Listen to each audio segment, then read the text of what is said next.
Yep. Good evening, everybody, and welcome to episode 1 of season 2 of the Forsaken Council. Here we are, season 2, guys. So, Ren, what happened? Well, I was gonna go, but you doubled my pay and you offered me a promotion to middle management, so I decided to stay.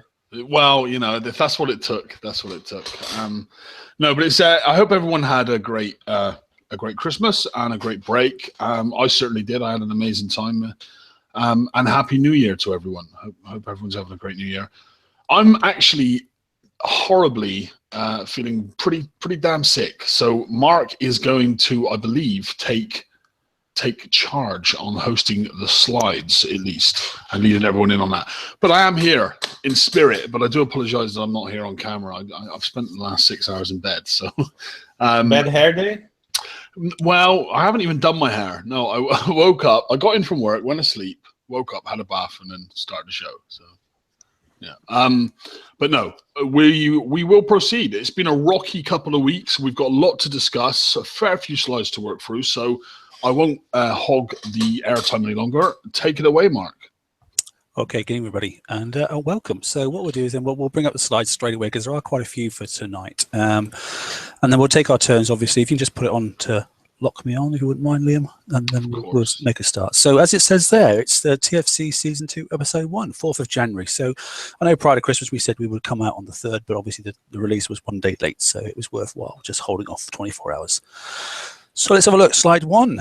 Okay, so the slide pack contains, as you can read there, and thanks to Ren for doing the slides today, mate. It's a big help to all of us. Andrew's off and working, so Ren took charge today.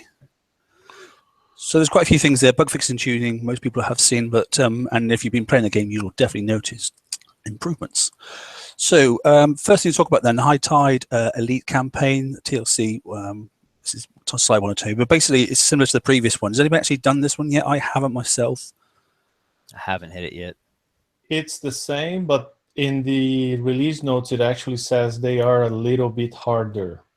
Okay. If you look at line 2 in there, Legion Assault Remnants have fortified their ranks, so it is a little bit tougher, supposed to be. Okie dokie. Yeah, so yeah, High Tide will be a formidable task, okay. Yeah, but again, people should do this with Apollos if possible. If you don't have Apollos, Rhinos are the poor cousin, right? But these are the 2 options, basically. And it gets you a second flagship, doesn't it? Which is, if you have the first, yeah. If not, you can get the first one. Yeah. But you can stack a second one. So if you really want to, and you've got the build time to do it, then it's there. It's available. Level start is 50. So just bear that in mind for those that are out there. So Fire Twister torpedoes there. If you haven't already got it, obviously, like I said, there's another Hilux Tide Seeker there available, and there's lots of build tokens, that sort of stuff as well. So. Yeah, just remember anyone that the build time on the Harlock Tide Seeker is very high, and the repair time is stupidly high. It's like 8 hours plus to repair the ship from that. So it's I think the best use most people are doing for the Harlock Tide Seeker is just to park it in the corner, use the flagship buffs to strengthen your regular Tide Seekers, and then go hit Uranium Armadas with the regular Tide Seekers. Yeah. But I personally, I don't expose mine to damage because I really can't stomach 8-hour-long repairs for a ship. Yeah, mine's blank with just an anti on it, so it doesn't move. That way I can auto everything. I run the Harlock Tide Seeker with four Tide Seekers, and I just autopilot the 75s. It's very stress free, but it's about 27 minutes a hit. Yeah, per target. I did a quick screen on that. I'd use 3. Two regular Tide Seekers and the Harlock Tide Seeker, and I'm doing the 57s for 4 minutes fix. So just fix on the C and just go into the next one. That's 15. That's half for you, but you haven't got to worry about it's instant fix every time. So you can do things at the same time.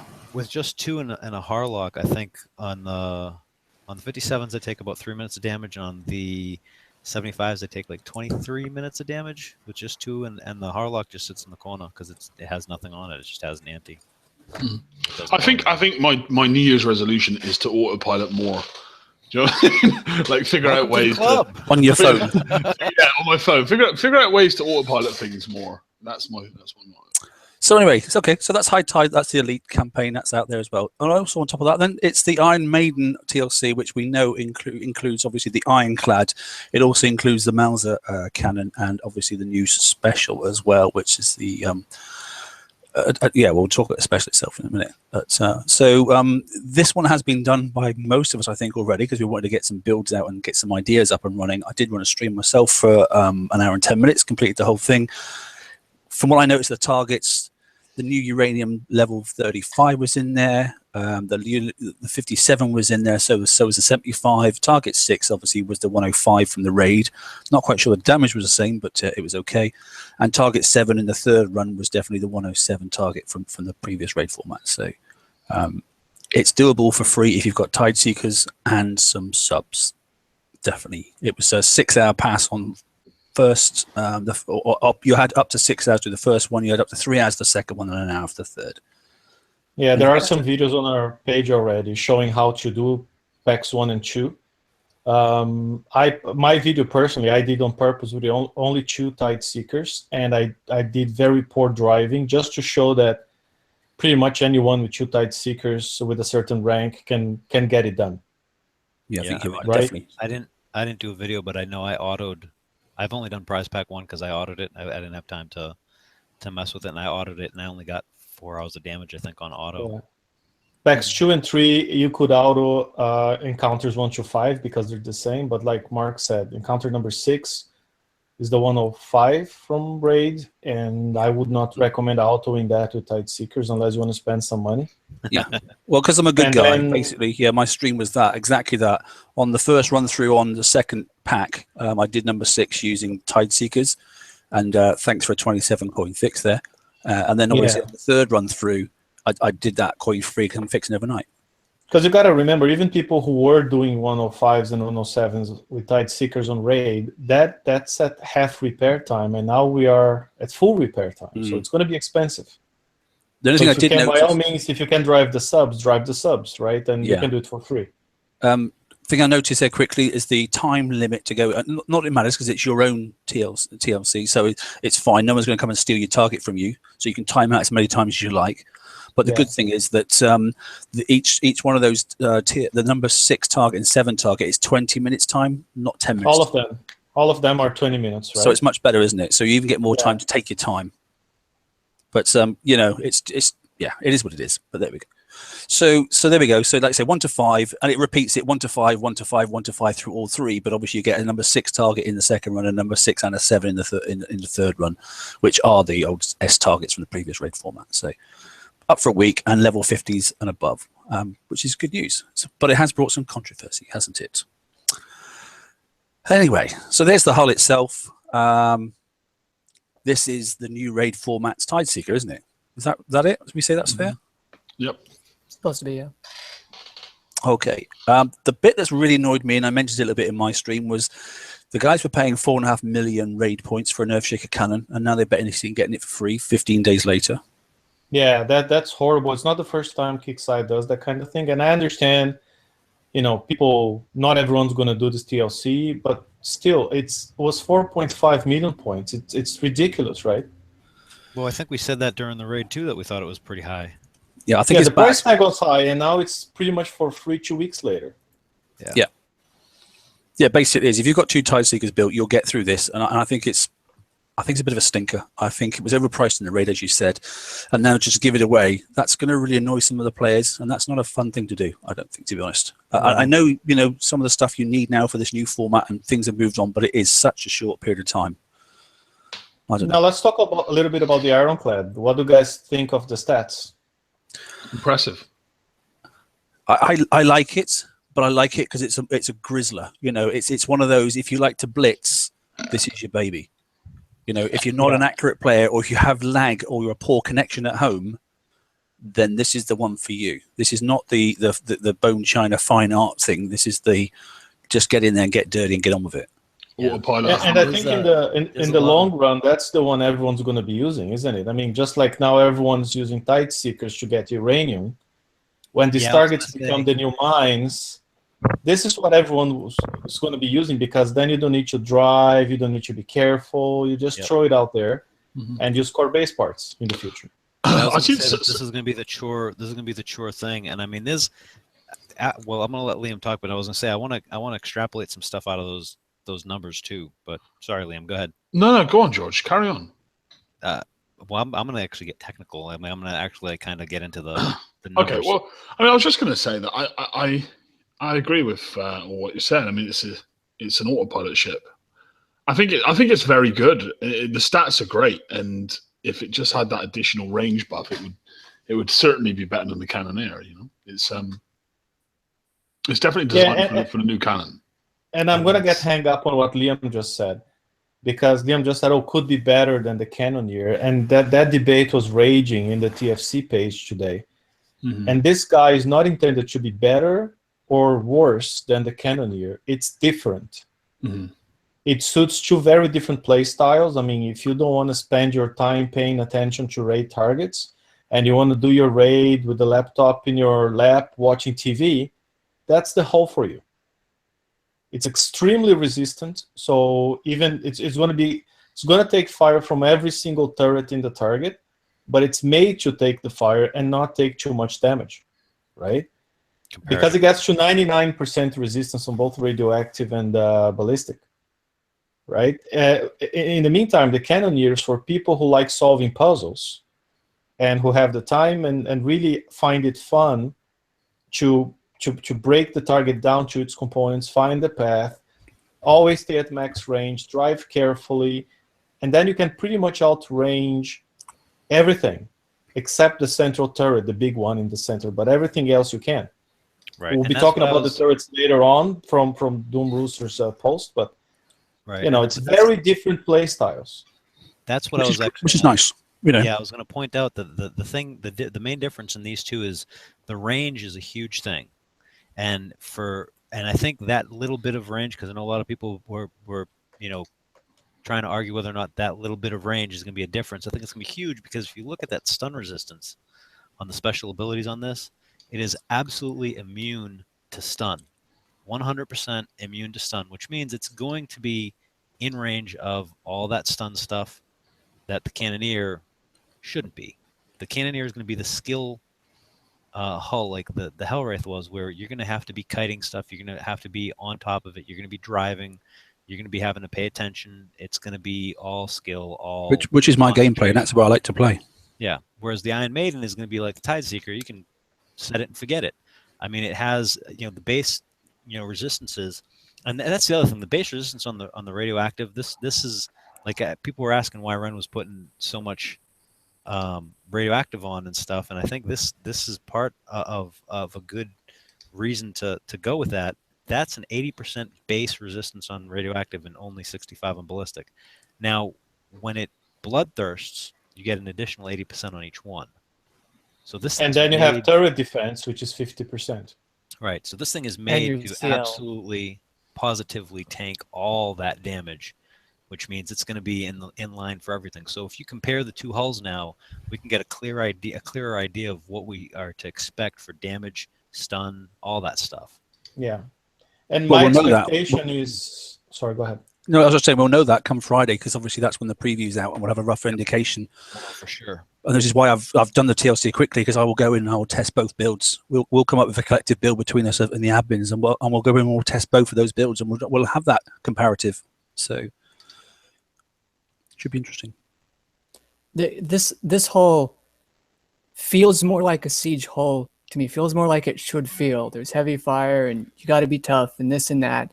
And the Cannoneer feels more like what a skirmish should be. You're darting in and out, you're moving around, you're adjusting on the fly, you're doing all sorts of stuff. Yeah, let's just be careful when you say dashing in and out, because people will think it's supposed to be drive like an Apollo, and that's not the case, because the Apollo, you actually dashed in and out. With the Cannoneer, Doom Rooster on his post actually used the word graze. You have to graze the turrets, so traveling parallel to the turrets, keeping at maximum range, just grazing them with your maximum range of 100, so you avoid all the fire. If you move too close, like 97 range or whatever it's going to be, then you're going to take fire. And then the Cannoneer has much lower resistance, and it doesn't have the stun resistance, so then it's going to hurt. right? Stop making me regret getting 90 million for the Cannoneer, damn it.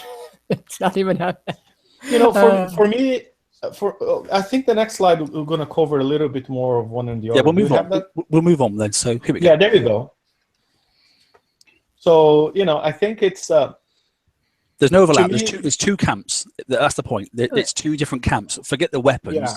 You're in two camps. You're in the I'm a bullish, go for it sort of person, or I'm a standoff, you know, fine art sort of person. If you know, in your driving styles and your delivery and that sort of stuff, you know, it really makes a difference between what your style is and what your computer connectivity, speed, and capability is as well.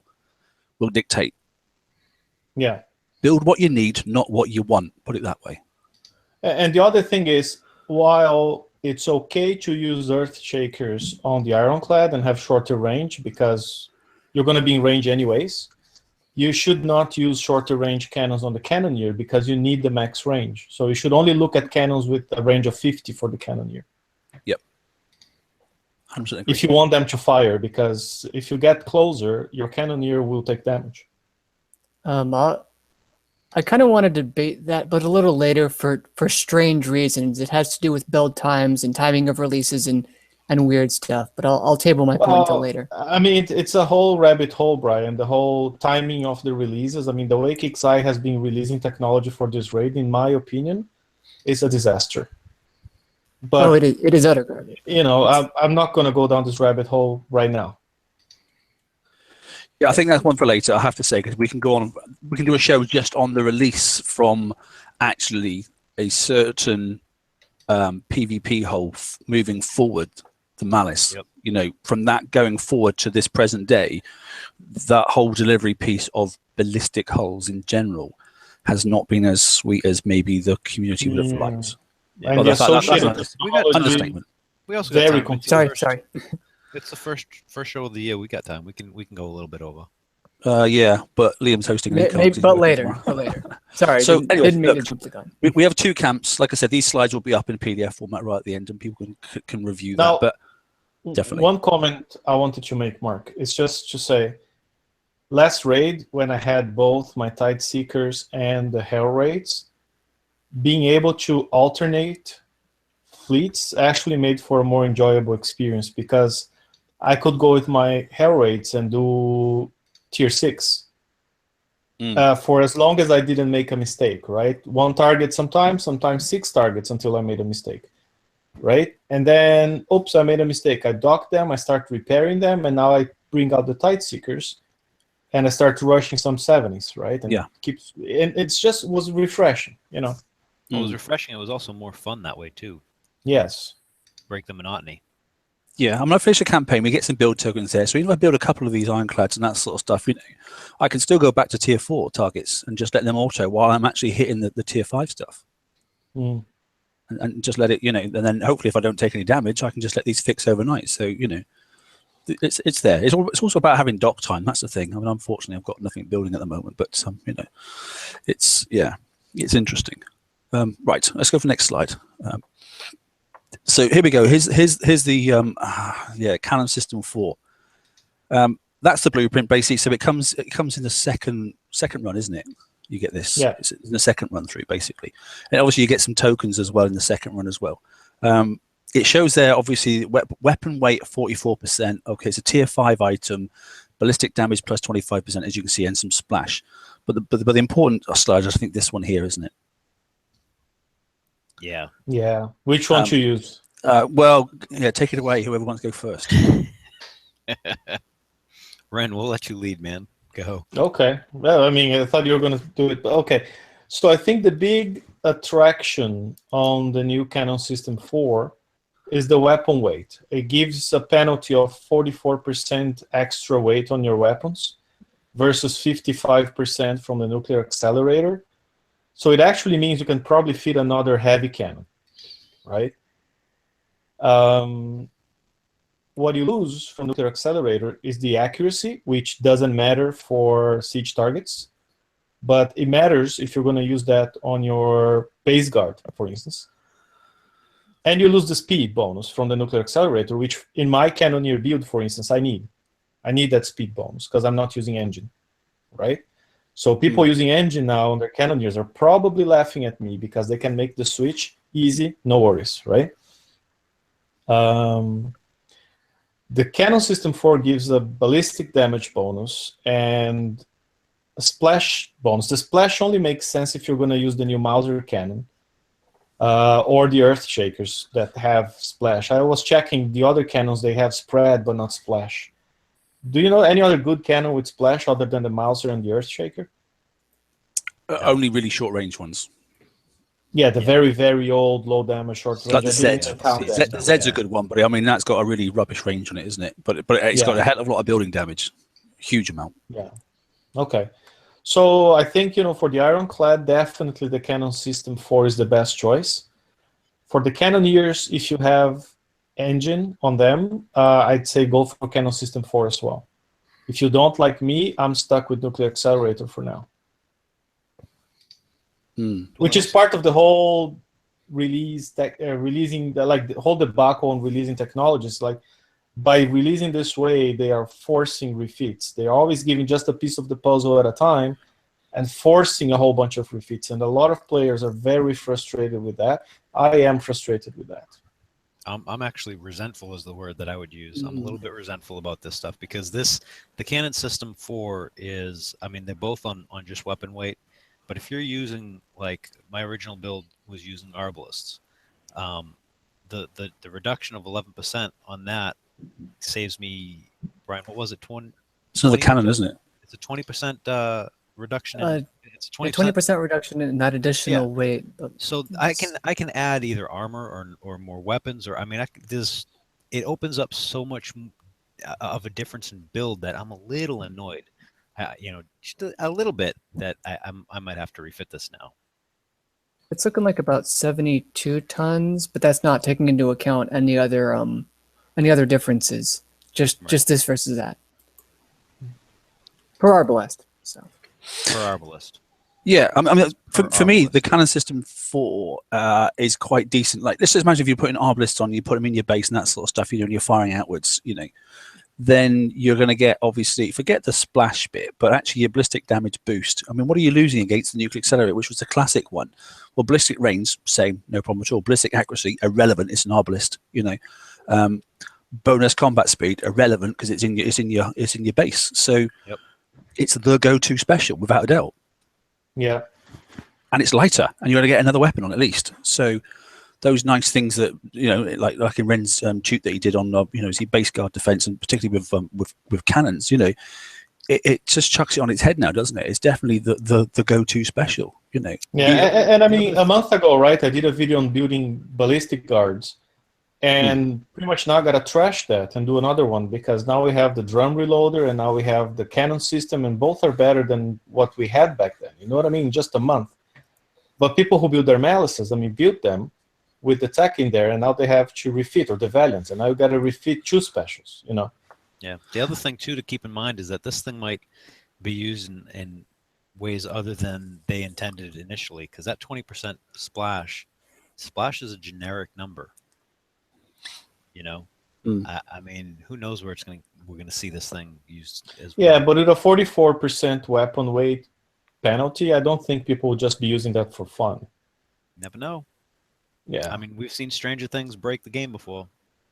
What is it? Just through the viscosity regulator. That one. Yes. Do that. That's what I'm thinking that and this together is just. Yeah, that's true. Ew. Four land tiles of damage on certain stuff. I mean, I'm just saying. Okay. The one thing I will say is I'm intrigued, and there's a couple of comments in chat going on. We've lost one section of the raid cycle in 2017. Okay, and releasing the hull early, I get that, makes sense. Releasing the cannon late, or not until potentially in the raid, by what it seems like, for the designated hull that's supposed to do the best in the target or take the least damage anyway, is interesting, because then you get to a cycle where, well, okay, don't release the hull early at all. But then if you're losing a raid, one section of the raid cycle off, i.e. 1/4 going down to 1/3, people are going to go, well, I'm not going to have to build this in time and rank it in time to do anything apart from the whole raid. Brian, may I math tangent?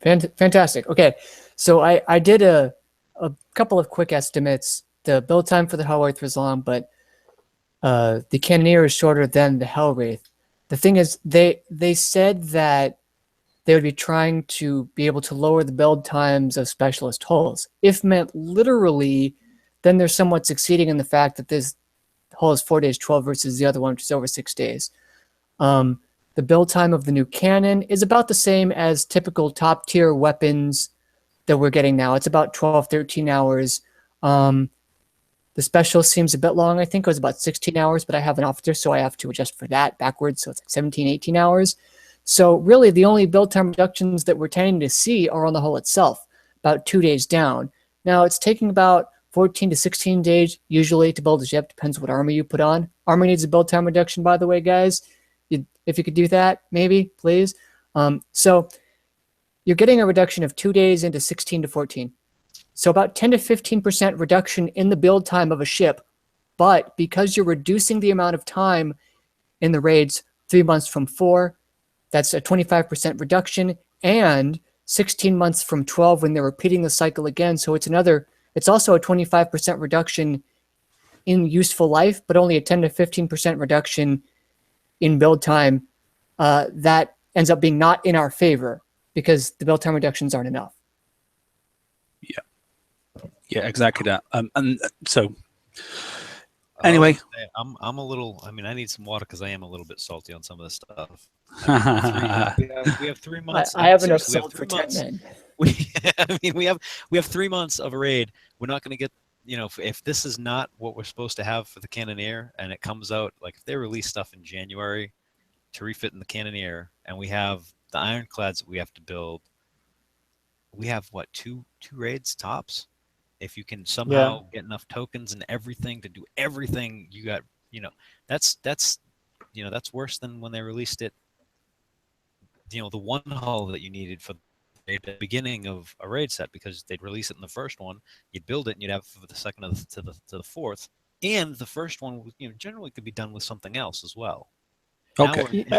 And someone said on page, and I agree. I mean, okay, if they just wanted to release the Cannoneer last raid a month ahead, so people could build with tokens or coins and use them on VXP weekend, I get that.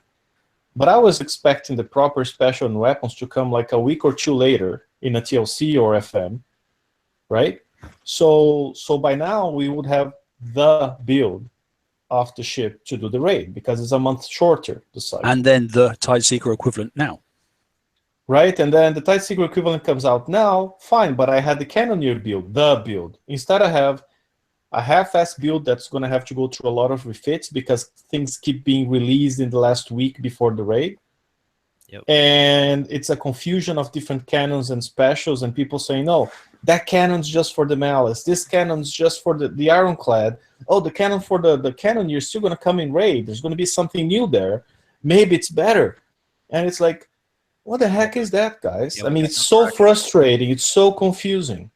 We had no direction. That's exactly it. Right? Okay. I mean, look, we can go on with this for the whole show. We haven't got time. Yeah, let's go. But I'd just like to say it's quite straightforward for me personally.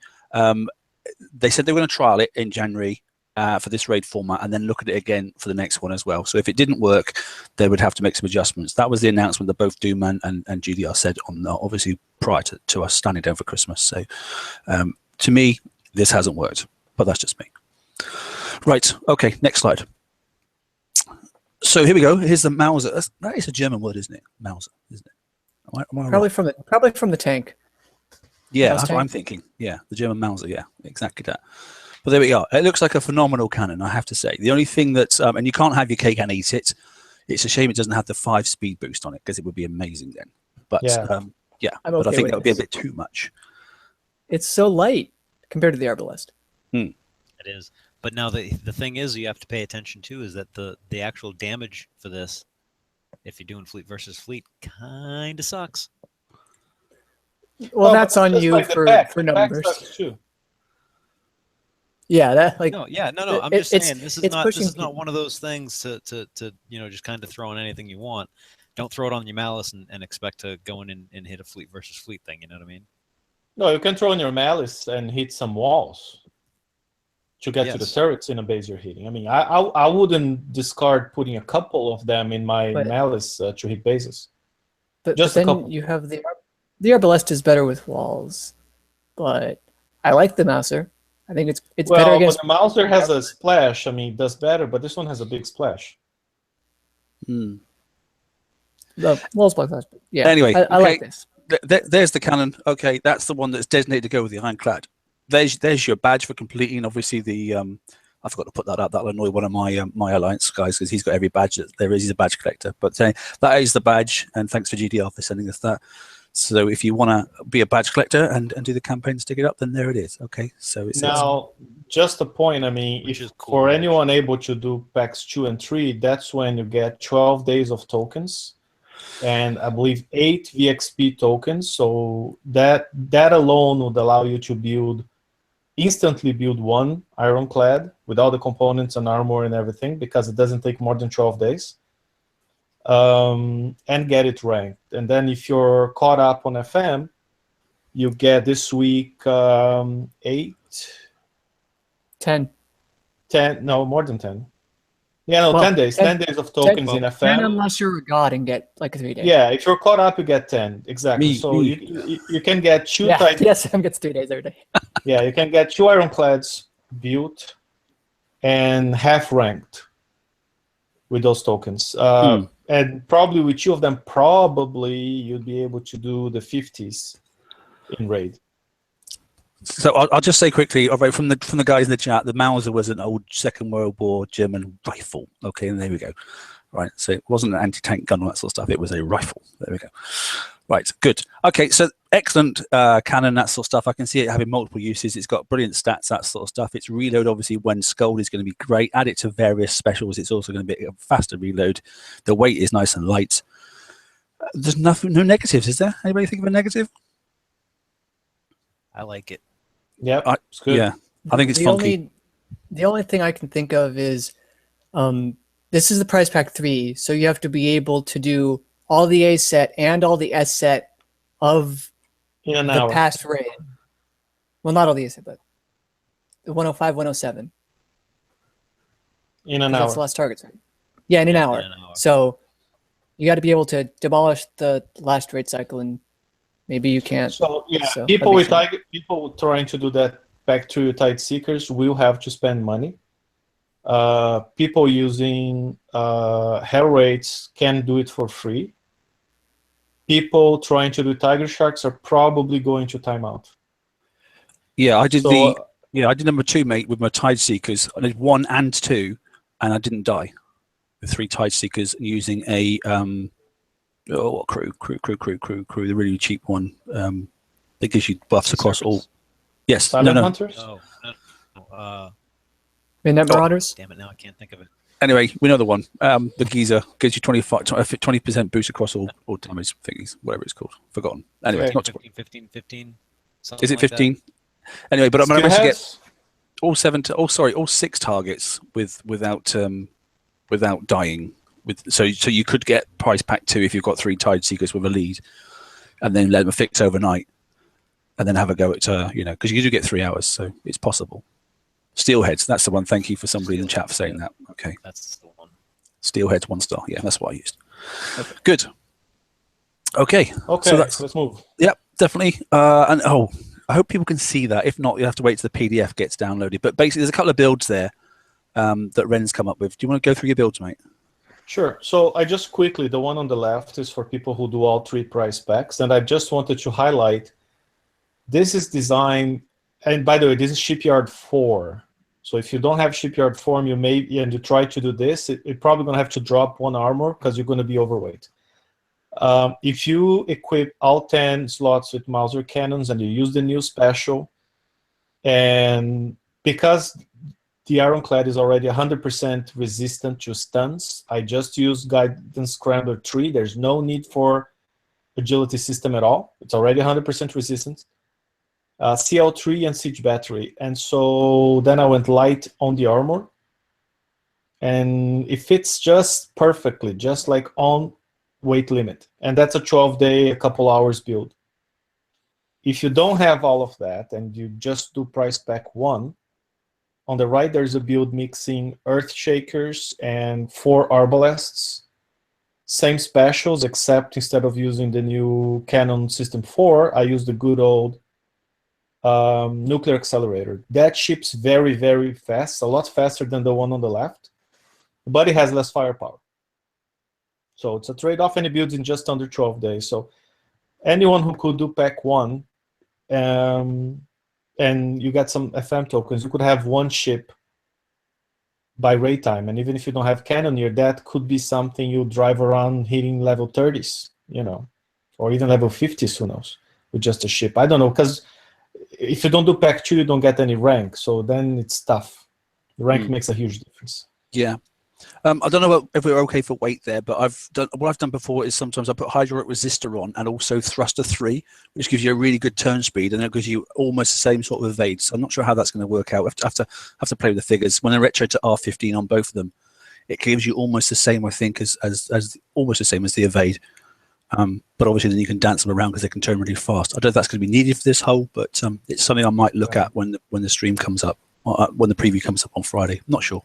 I might not be able to do it, but because Ren's really right up there, he's on his weight, isn't he? So, because obviously hydraulic resistor adds a bit extra weight, which is a bit annoying. But I think thruster is lighter than using that evade. I don't know. We'll see. But it's just another idea. But it's 2 good builds. Like it, Ren. It's interesting. And Raider just commented in chat there that obviously just to remind people that the target 6 in number 2 and target 7 in 3 is the 105 and the 107 from the last raid. So that's if you could do those, then you shouldn't have any huge issues. Okay, I like this one. We've sort of covered it in some respects, but go on. Yeah, that's just a reminder. I mean, people are getting very confused, like very, very confused about what goes where. And so just to recap, we know for a fact the Malice came out, and then the drum reloader and the hammer cannon in Forsaken Mission. So these 3 go together. I'm not saying you should never use the drum reloader on your Cannoneer, like some people went with it. It will help. Based on my tests and my math, the Siege Target 3 does better than drum reloader, but drum reloader is better than nothing. You know what I mean? Now we got the Ironclad on the right with the Canon System 4 and the Mauser, and you can still, you know, use something else in there to buff it, like a Siege Battery or whatever, to give an extra buff. But with the Ironclad, you need engine, so there's really no room, unless you drop evade, there's really no room for another special to buff your cannons. Now, the Cannoneer is still kind of like the lonely kid, right? Because we keep hearing that something's going to be released for them, probably in raid, a weapon, a special we haven't seen. Just like, and the Cannoneer is the one you're going to see every month on the Tech 3 in raid, on the PvE side, with a special, with a weapon. And it doesn't make sense that such a weapon has already been released, because it's going to be there every month. So yeah, that's why I'm like, okay, we still have to see how good that is. Is that going to drive even more refits? You know. I mean, we're going to have to talk to. We're going to have to talk about that one if it is coming out in the raid. If it's not coming out in this next raid, it's going to be too late to even worry about. Because I'm certainly not refitting again, because this is not going to. If we're going to give a tier left structure, tier right structure, i.e., left structure is going to be the Cannoneer and bloody blah. Right structure is going to be a new tier 6 attacking PvP hole or defending PvP hole, for example. You know, you're going to be wanting building that and not messing around with more Cannoneers and weapons and specials in the second February raid, because then you've only got one more raid anyway. So you may just crack on using Ironclad. So if it ain't in this raid, there's no point having it. You may as well waste it. It was just a waste of time. It almost feels like Kickstarter give us too many options now. Like most of the player base is fairly confused, I think, with the last few months. And most people are confused, and those who aren't confused are frustrated. Mm. Yeah, I mean it's not been a great way to release content. I don't think, certainly since the Malice, it's been a bit of a disaster, really. Yeah, I'm not even sure they knew what they were doing. I mean, you know, they threw a Zelos at us in the middle of nowhere, and then we had a couple of campaigns in between. It's just I think everyone's a bit confused right now. And it's sad, you know, it makes me sad, because the components itself, like themselves, the technology itself, it's cool. Yeah. I mean, I look at the Ironclad and the Special and the Canon. It's cool stuff, right? I look at the Cannoneer and the fact that there's a puzzle there to be broken, and eventually they found a way where if we break the puzzle, solve the puzzle, we can actually do the raid for no damage. I mean, that's really cool, you know. But just the whole way they're managing the release of the components is so freaking messed up. Yeah. So, you know, I'm going to say two things if anyone from KickSci watches this. Is A, kudos to the team designing the technology, and boo to the team deciding how to release that. I think Ren pointed out something that's actually really, I want to kind of just for a quick second again. This Canon being released in that third tier, I'm just saying I cannot see this being the Canon for the Cannoneer, because if it does come out in the next raid, it's going to be almost as bad, if not worse, than that Earthshaker being in the first prize pack of this TLC. There's going to be so many upset people because it's such a pain in the ass to get. Unless right hand side is a new, like say, PvP hull with weapon and special, and left hand side is a selection of hulls including the Cannoneer. No new weapon, no new thing. Suck it up, buttercups. Well, God knows, don't know.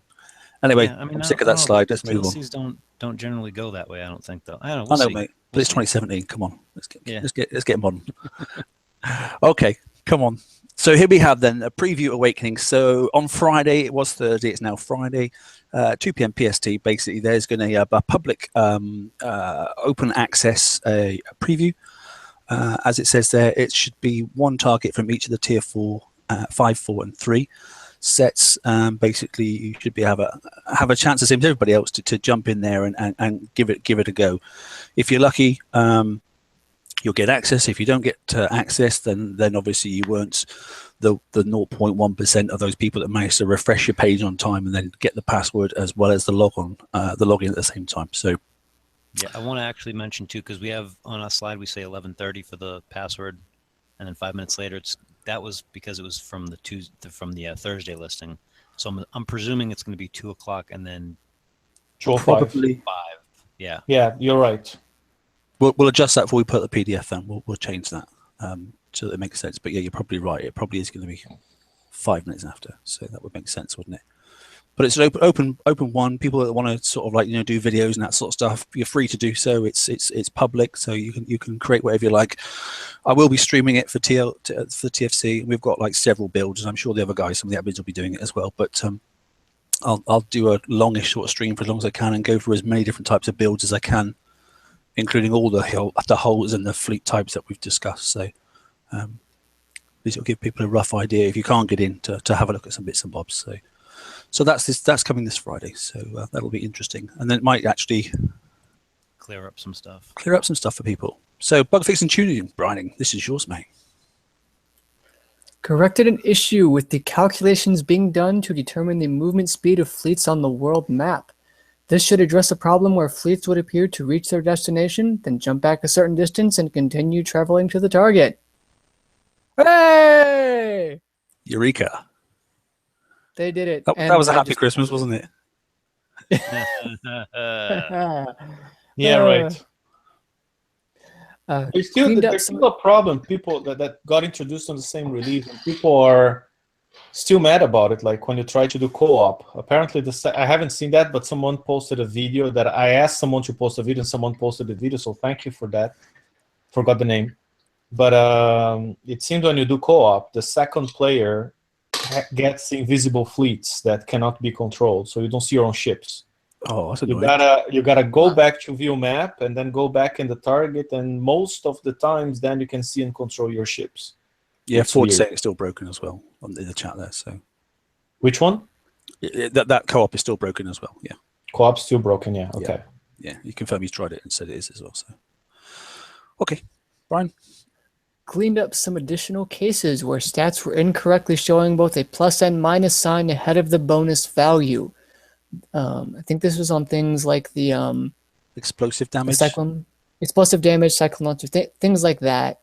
Maybe not cyclone launcher, but just weird, strange things that you're never sure if it's a bonus or a penalty. Yeah, especially when it was like base turrets and it was showing plus or minus and you couldn't work out what the hell was going on. It was a bit frustrating, wasn't it? Yeah, math says when you have a plus and a minus, you have a minus, but that's KickSci. That's math as well. Are there software engineers just really mad at us? Do they ever pressed rage against gamers or something? Because some stuff makes me wonder. Did you say math or meth? Never mind. Both. Anyway, crystal clear. So let's move on. Brian's a math head. So here are raid tips and trips. Yes. Okay, so here we go then. So January introduces new type siege target. Okay, with some interesting fun mechanics. Blah blah blah. You can read it all yourselves. All right then. So I like the thing that says a punishing array of submarines instead of. Okay, so basically constructing underwater structures, which are basically going to pop up. Okay, according to that. Siege class holes for best results. I'd say without siege class holes, you're going to do really, really bad. There you go. You may enter the target from any angle. First point. Okay. Start the combat will be a small amount of the structures basically already visible, and that's a bit of a monster cannon, like it is in a dub, isn't it? By the looks of it, it looks like a central island cannon, doesn't it?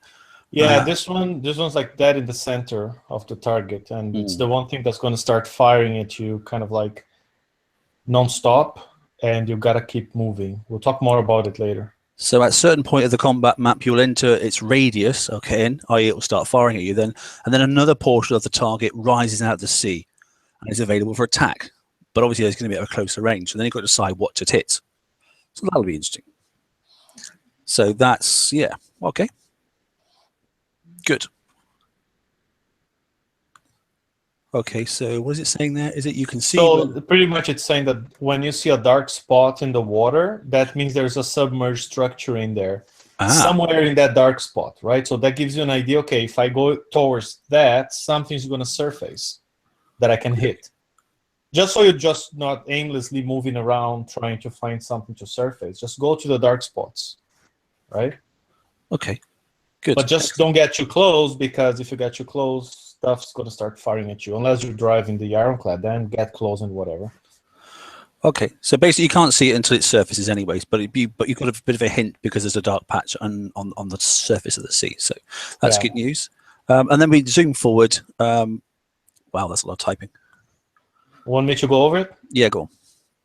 So pretty much it's saying, you see, like what I said, you see the dark water spot, that means you go there, something's going to surface. The turrets will not fire at you until they are fully surfaced.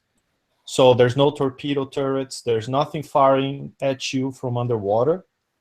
Once you get in the trigger zone, it's by proximity, right? So once you get close enough, it will surface, and when it's fully surfaced, then it starts firing. So you have a small amount of time when you can fire at it, and it will not fire back at you because it's still surfacing. Right? So that's it. Okay, good. Okay, and there's a pictorial sort of impression of what we're going to get. So basically, you drive over or close to something, and then something rises out of the sea, and all of a sudden it's now closer to what it was in the center. So you can see that obviously that ship is traveling from left to right.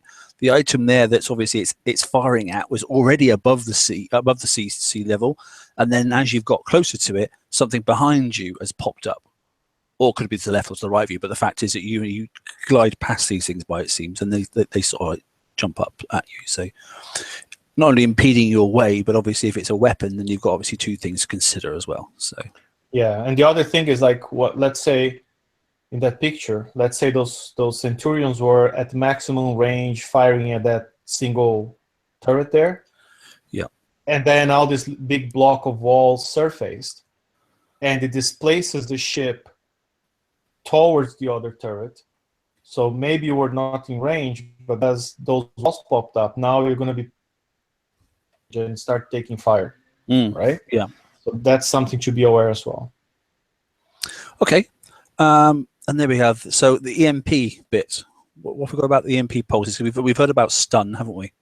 Yeah, so that's a stun component, which you can actually play in your favor based on Doom's tips and tricks. So that little island, that's the shape of the island that has 3 turrets and the stun turret. The stun turret doesn't fire anything. It's the building marked with the yellow marker there. Right. If you fire at that, it will generate an EMP pulse. If you're too close, your ship gets stunned. If you're far enough, you're out of range of the blast, and then you benefit from the blast because the blast will stun everything, including its own turrets. We like that. Yeah. So going back to the Ironclad, that's not a huge problem because the Ironclad can't be stunned. Exactly. So you get a little bit of time then. Yeah. No, go ahead, Mark. Sorry. Sorry, I was just saying. So you get a little bit of time lag between what they can do and you can do to them. Yeah. So the Ironclad will be in range, right? So, but it's 100% resistant. I think it may affect Centurions and Punishers. I don't know what's the exact range of the stun, but I think it affects Punishers and Centurions, so they will be stunned. So it's important for them to have some resistance if the pulse goes over 95. Or what's the range, 90 or 95? It'll be 90 for the Ironclad. No, and for the Punishers and the for the Punishers, 95. It's 95, isn't it? Yeah, so I don't know if the stun reaches 95. I know it reaches 90, so but the Ironclad is resistant. Yeah, it's 100. Yeah. So. The Cannoneer outranges that, so that's part of the skill driving there, where you can use the stun to stun the turrets. You don't get stunned. If you drive badly, because the Cannoneer has the -50, if you get too close, then not only going to be stunned, but you're going to be stunned for longer than the turrets. So that's where the -50 punishes bad drivers trying to drive the Cannoneer. So confirmation of a couple of things then. We've got radiation damage, so the nuclear cruiser, the lead flagship, would be quite a good thing to utilize. I've noticed Laredo's picked up in the chat as well. There are no walls apart from the things that come up from under the water that prevent you from going, looking at the pictures there, that prevent you going in a certain direction or going back the way you've just come. But looking at those targets, I don't see any walls, so you haven't got to worry about walls so much. Yeah. That's what I'm getting so far from those there. So people using the particle accelerator cannon don't have to worry that it will have to go through walls, because it won't. Yeah, based on what we've seen so far. Yeah. So the walls are there to guide you around the target by the looks of it, but they're not things that you have to take out. The Highlander nuclear cruiser as a lead, because there's lots of radiation damage in here, would definitely help you, because that's a big boost on that ship, without a doubt. And what else are you going to lead with? You can't lead with a PvP hull now, because the classic Omegas have been taken out, so you can't use those. So the nuclear cruiser would be a good one. What else can I see? I can't really see much else apart from that. And I know we wrote that many times on page, but I'm going to say that again. The Omega Behemoth is not an option, because it's a defender hull, right? And defender hulls will be blocked from entering the targets. And somebody even then apparently was still arguing on page, saying, well, but the other hulls in the fleet are siege, so it's okay. No, it's not. If there's a single defender or a single conqueror hull in the fleet will not engage. No. So I'm definitely going to use the Highland nuclear cruiser, I think. Or the Unshackled Hellhound. I have the Unshackled Hellhound. Yeah. It's an option too. Yeah, and then just park in the corner. Yeah, both give plus 50% radioactive resistance. It's good with the Cannoneer or the Punishers or the Centurions. You really don't need that with the Ironclad, because they're already going to get past 99% resistance anyways. And then there's no point. Yeah, got you. Understood. Yeah. Okay, that's good. I had something else, but I've forgotten what the other thing was. Anyway, so there's some examples, I think, of the walls, those sort of like serrated edge things and that sort of stuff. The metal things, they start popping up and they're going to block your path or displace your ship to one side or the other. So it's tricky. And this is quite a good picture, isn't it? Because that's that central island, I think, Canton that's firing. It looks like it's firing radioactive flatulence by the looks of it or something. The little dashes you see at the bottom of the picture, that's the radioactive rain that comes out of the big turret in the center. So it's very, very, very long range, and it fires at regular intervals. Like if you read what Doom wrote in there, it just says high amount of damage, high amount of splash. So the message is don't stop, keep moving. Okay, so Laredo's saying there's a big, in layman's terms, there's a big ass rad damage scattergun. Slow fleets are not a good plan. So that sounds like dumbfire to me. That sounds if you're fast, you can outrun it. Which is a Yeah, bit so like, for instance, Punishers, I think the traditional Punisher at 30-something may be too slow. yeah. The Centurion after, I think, R4, R5, I think you get it past 40 or more. That probably works. I think Centurions actually, once you get them up to, if you can get them obviously through the Foundry as well, I think they'll be doing okay. Maybe not on the top tier, but definitely the one down, without a doubt. Yeah, but the Centurions have the fields that reduce splash. That's a big thing because these guys do a lot of splash. Yeah. Okay. So as it says there, avoid it as much as you can. Yeah. So long-range ballistic turrets, short-range ballistic turrets. Yep. So it's similar to what we see today in the mines. There's one cannon that fires at very long distance, but that has a very long reload time. So again, if it's dumb fire, if you keep moving, that one's going to miss you mostly. It has splash. So again, the Centurion will do well because it reduces splash. The Cannoneer doesn't do as well because there's no splash reduction, but it's fast, so keep moving, right?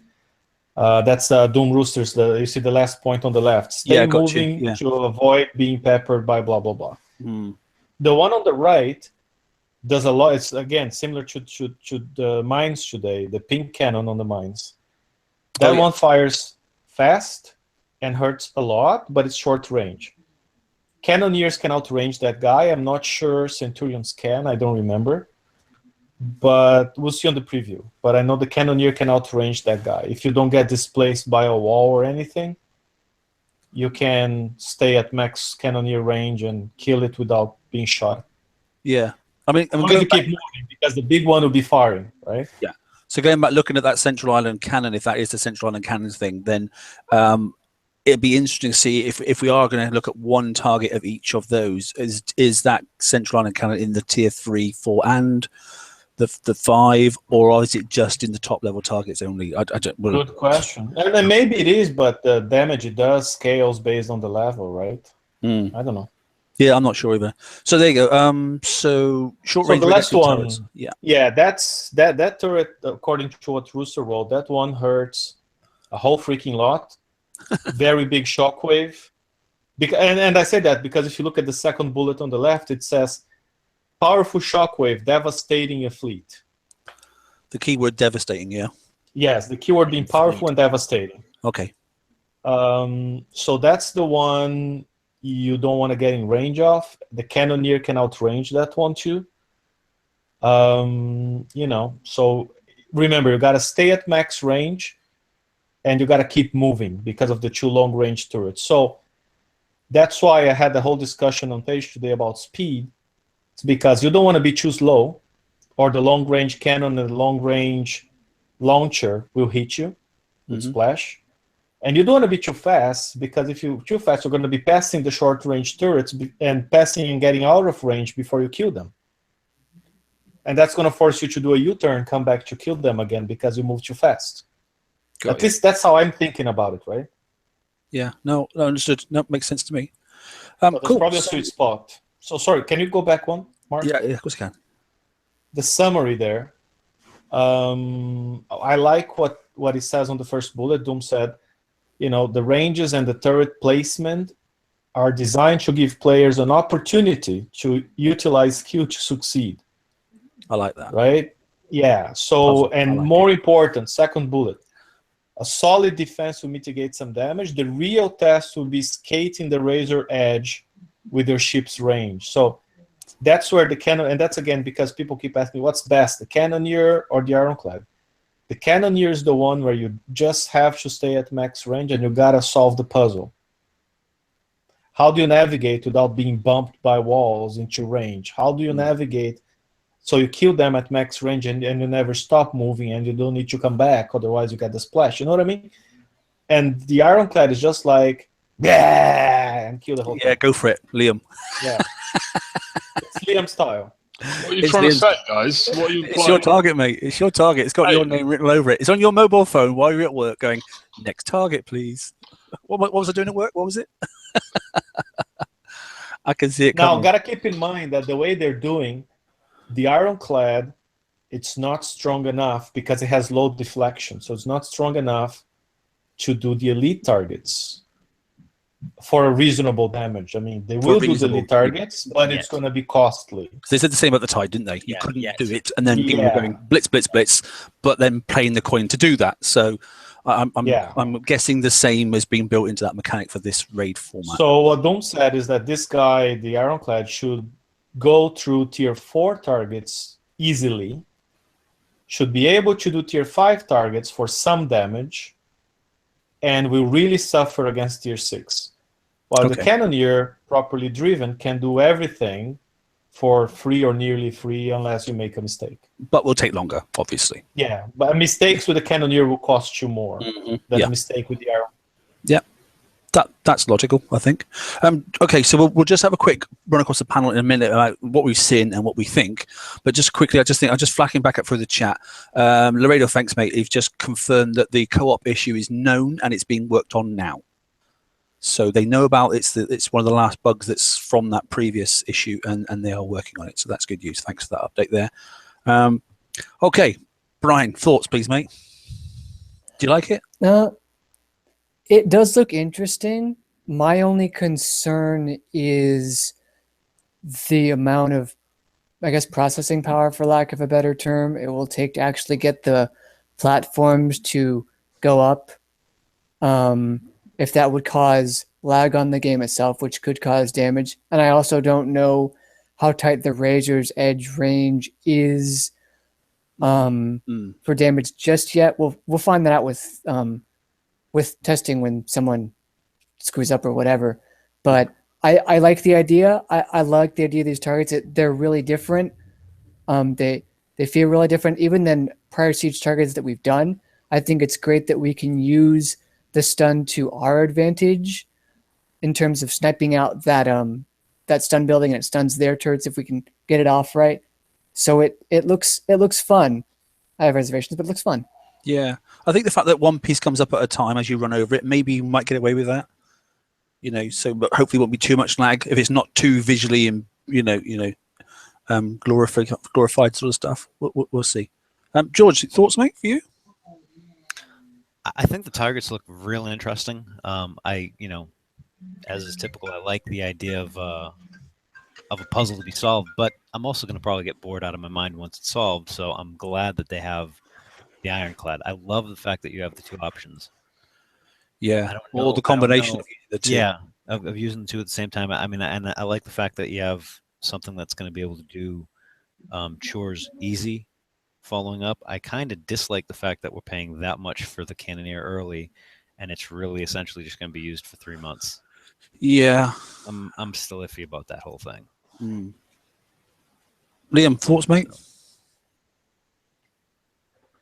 Yeah, I mean, I kind of similar to George there. I'm a bit annoyed at the investment of needing to build 2 fleets. Well, I said that wrong. Not needing to build 2 fleets, but I'll probably want to build Ironclads and I'll want to build Cannoneers, and there's only 3 cycles of using them, so it's kind of I'm a bit dubious about that. I don't like Kickstarter's approach to content in these last few months, so I don't know.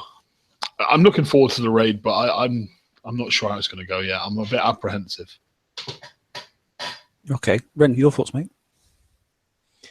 I think I already said too much. Okay. The one thing I'm gonna say, and I checked with Raycon before if I could say that here, because it's kind of like confidential, but without giving any details other than what Room said, we had a tiny close preview, and I know Mark was there, so we can say we were there, Mark.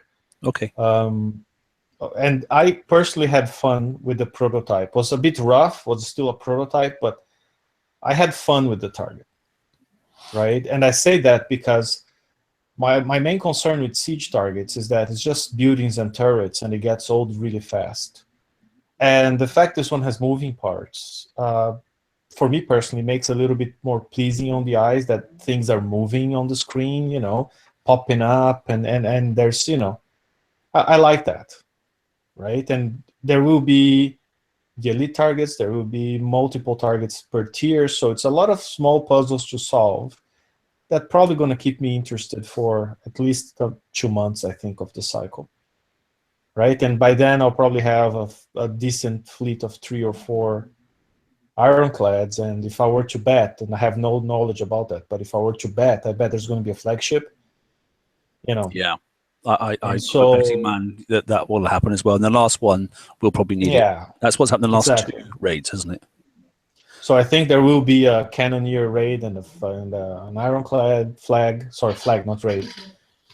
So will keep me interested. But I just would like them to sort out this whole early release thing. And my message is for people who didn't get the Cannoneer, if you can get the Ironclad now, don't worry about it. Unless forget about the Cannoneer, honestly. I mean, unless you really like solving puzzles, I do. Yeah.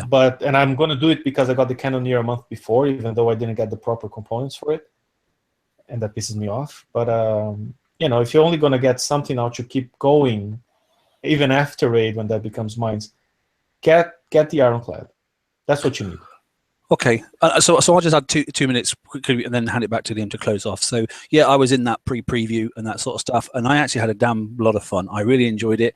Bear in mind, this is Scourge, guys. It's Scourge. Remember when Scourge was out last time? And we're like, holy moly, what is this? We're all dying. The subs are awful. So okay, they reinvented it into a surface battle, which is great because we didn't want another sub battle type event. So that's good news. I had no problems with the targets. I enjoyed the format, the way it worked. Yeah, that pop-up issues there. There's a few tweaks that need to be done, that sort of stuff. It was interesting. There is a massive puzzle in each of the targets, which is good. It's not just one target. There's going to be a lot of puzzles to unwork, unfathom sort of stuff, And you can be a bull in a china shop if you want to, So I don't think there's going to be huge issues,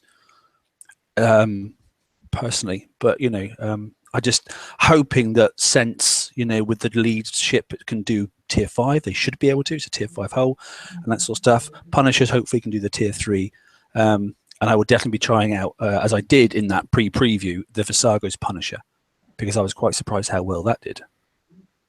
Very few people have it, don't you think? I know, but those that have it will want to see it in action, and I will make sure that I do that on the preview on Friday. Yeah, true. Okay, Liam, back to you, buddy. Done. See, I found it disappointing, but I mean, I guess we had a different experience there on that. But I must say, I wasn't too impressed with that. But didn't have my build, mate.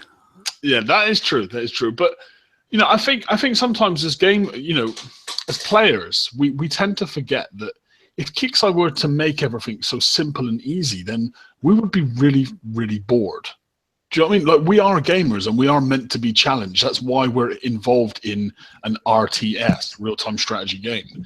So, for all the people that tend to sort of complain when they first see the raid style, just try and maybe take a step back and take a deep breath. Like Mark and the other guys that said it, there's a puzzle to solve, and we should really be enjoying that challenge and that experience, and not just going mental that it's not instantly easy for us.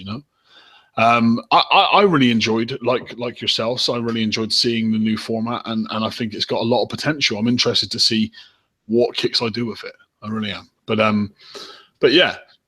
Okay, I'll leave that there because I think we could talk on that one. Guys, thank you for being here tonight, and thanks everyone for coming out to watch tonight. I do apologise that I've not been on camera. I've been a bit unwell, but I do apologise about that, and we'll make sure that I'm on for Saturday's show. Anything else anyone wants to throw in, guys? I'm done, mate. Okay, awesome. Well, Happy New Year, everyone, and welcome to Season 2, and we will see you on Saturday. Goodbye. Cool. Take care, all. Everybody.